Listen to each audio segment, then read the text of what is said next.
This is the story of two cities whose fates became inseparable. Less than 2 kilometers apart, a distance that should have created a natural bond, slowly turned into a battlefield with no end in sight. How did the neighbors of Gaza shift from colleagues and friends to the greatest fear of the residents of Sderot and the surrounding communities? In 1951, just 3 years after Israel's independence, the Gevim Dorot transit camp was founded.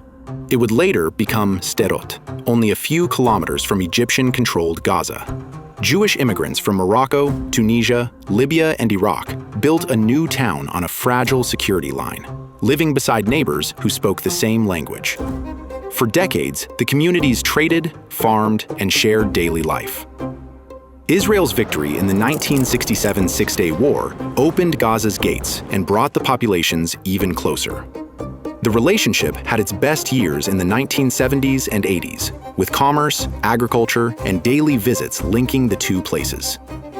Unfortunately, this reality soon changed.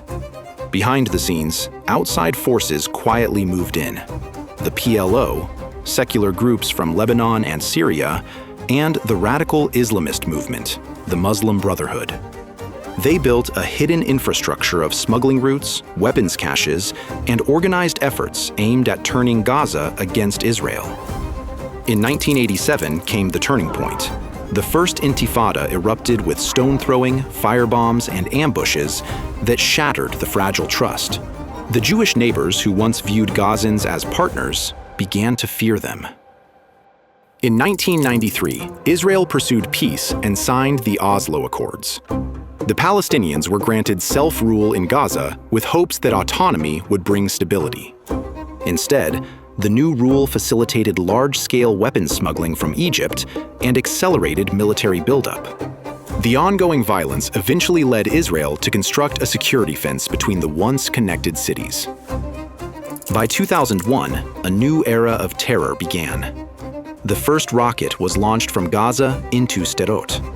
Over the following years, terror groups carried out deadly attacks against IDF forces and Jewish communities inside Gaza, while firing approximately 3,000 rockets at Sderot and nearby towns, deliberately killing and injuring civilians.